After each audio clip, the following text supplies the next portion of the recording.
কিনা আমাদের রেজাল্ট চাই, রেজাল্ট নেবো তারপর উঠবো। কোনো কাজ করতে দেবো না শান্তিপুর কলেজে আজকে। এই কলেজের এই জিনিস প্রতিদিন কোনো আমরা উঠবো না।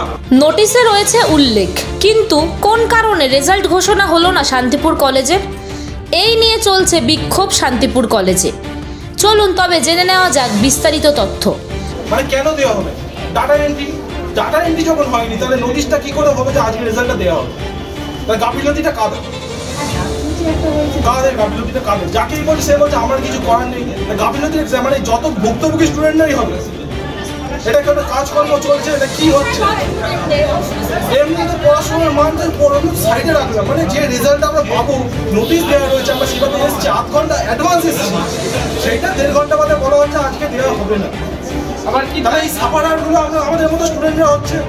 গ্র্যাজুয়েশনের কলা বিভাগের 6ষ্ঠ সেমিস্টারের রেজাল্ট ঘোষণার দিনে নোটিশে উল্লেখ থাকার পরও অনিবার্য কারণে রেজাল্ট ঘোষণা হলো না শান্তিপুর কলেজে। রেজাল্ট না পাওয়ায় বিক্ষোভ শান্তিপুর কলেজে।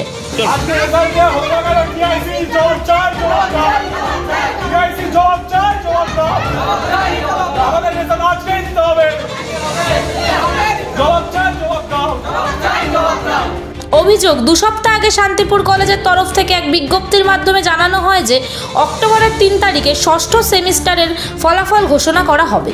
সেই মতো ছাত্ররা কলেজে উপস্থিত হয়। অভিযোগ, কলেজে উপস্থিত থাকার পরেও তাদেরকে কলেজ কর্তৃপক্ষ রেজাল্ট নেওয়ার জন্য 1 ঘন্টা অপেক্ষা করিয়েছিল।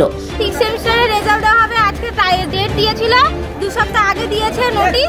তো এখন আমরা এসেছি 10টার সময় আসার পরে তারা বলছে যে 1 ঘন্টা পরে রেজাল্ট দেওয়া হবে। কিন্তু 1 ঘন্টা উত্তীর্ণ হওয়ার পরও কলেজ কর্তৃপক্ষ থেকে পুনরায় জানানো হয় আজকের রেজাল্ট দেওয়া হবে না। পরে বিজ্ঞপ্তি দ্বারা প্রকাশ করা হবে কবে তারা রেজাল্ট পাবে। বিজ্ঞপ্তির সামনে আসতেই ছাত্ররা ক্ষোভে ফেটে পড়ে। আমরা স্টুডেন্ট বলেই এখনো আপনার সাথে ভালোভাবে বা আমাদের এটাই কর্তব্য। আমরা কিন্তু দরজা ভেঙে টান মেরে পর্দা ছিল বলছি রেজাল্ট দিন, গুন্ডামি করতে কলেজে আসি না। আমরা পড়াশোনা করতে আসি, পড়াশোনা করে পরীক্ষা দিই, তার রেজাল্ট চাইছি। তোমরা কি রেজাল্ট নাকি বিয়ে? আমরা রেজাল্ট চাই 6 সেমিস্টারে। দেখেছেন সেই রেজাল্টের 10 মিনিট আগে আজকে 1.5 ঘন্টা অপেক্ষা করার পর কত দূর দূর থেকে ছেলেমেয়েরা আসছে। সবাই কি শান্তিপুরের পাশে টুক করে চলে এসেছে সাইকেলটা নিয়ে? আর যাকেই বলি সেই বলছে আমি কি করবো? আমরা কি চাইছি? রেজাল্টটাই তো চাইছি। আবার যেটা নোটিশ দেওয়া রয়েছে, আমরা এমন নোটিশ দিয়ে আমরা চলে এসেছি রেজাল্ট নিতে। অনার্স দিয়ে 6 সেমিস্টার রেজাল্ট বার করার 1 মাস বাদে আমাদের রেজাল্ট বেরিয়েছে। কোনোদিন এরকম হয়নি। 1 সপ্তাহ 2 সপ্তাহ ম্যাক্সিমাম। আগের বছরে 1 সপ্তাহের মধ্যেই রেজাল্ট বেরিয়েছে, আমাদের 1 মাস বাদে এসেছে। শান্তিপুর কলেজের ছাত্র অনির্বাণ ঘোষ এই প্রসঙ্গে জানান, তারা এই বিষয়ে ডিআইও-সিওর কাছে জানতে গেলে তিনি জানান, আমি একদিনের ডিআইসিও, আমি কি করে বলবো কেন রেজাল্ট আজকে তোমরা পেলে না, আর কবে রেজাল্ট পাবে তাও আমার জানা নেই। তাই এই প্রসঙ্গে আমাকে কিছু জিজ্ঞাসা না করাই ভালো। তাহলে আমাদের যে চাকরির ফর্ম ফিল আপগুলো রয়েছে, যেখানে আমাদের গ্র্যাজুয়েশনের 6 সেমিস্টারের রেজাল্টটা সাবমিট করতে হবে, সেই ফর্ম ফিল আপ আমরা কী করে করবো? আমরা যখন ডিআইসিও কলেজে যারা স্যার ম্যাডাম আমাদের সবাইকে জিজ্ঞাসা করছি, সবাই বলছে আমরা কী করবো, আমাদের কিছু করার নেই। আমি একদিনের ডিআইসি, এগুলো কি তাদের জবাব? এগুলো তারা কী হচ্ছে, ইয়ার কি হচ্ছে? এই প্রসঙ্গে অনির্বাণ ঘোষ আরও বলেন, আমরা যদি একদিনও দেরি করি রেজাল্ট আনতে তাহলে কলেজ কর্তৃপক্ষ বলেন সেদিন ডেট সেদিন সময় মতো কেন আসেনি, তাহলে আজকে আমরা যখন সঠিক সময় এবং ডেটে এসেছি তাহলে আমরা কেন রেজাল্ট পাবো না? এখন সামনে যে চাকরির ফর্ম ফিল আপগুলো রয়েছে সেগুলোই বা আমরা কিভাবে ফিল আপ করবো?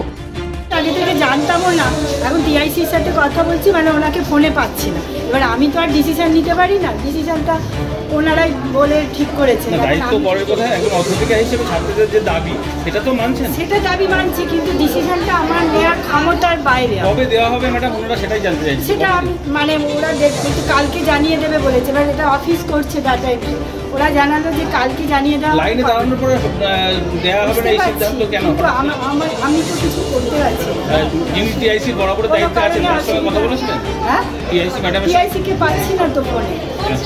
তো আজকে কি সিদ্ধান্ত হয়েছে? এখন তো সমস্ত কাউন্টার বন্ধ রয়েছে, সমস্ত কাজকর্ম বন্ধ রয়েছে। সিদ্ধান্ত নেওয়া তো সম্ভব না, আমরা জাস্ট হচ্ছে একটা অফিসিয়াল যেটুকুনি কাজ মিনিমাম না করে না সেগুলো আমরা করি। এই সমস্যার জন্য তো অন্যান্য কাজগুলো বন্ধ রয়েছে সকলেরই। হ্যাঁ, সেক্ষেত্রে কলেজ কর্তৃপক্ষ এই মুহূর্তে আপনি ধরুন দায়িত্বে রয়েছেন যেহেতু আজকে, তাহলে আপনি তো বলছেন কীভাবে কাউন্টারগুলো খোলা হবে অন্যান্য কাউন্টার?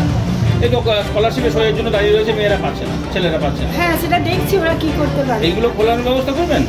সেটা আমি বলতে পারছি না এখন খোলাতে পারবো কিনা। আপনার নাম পরিচয়? আমার নাম অনিতা গাঙ্গুলি।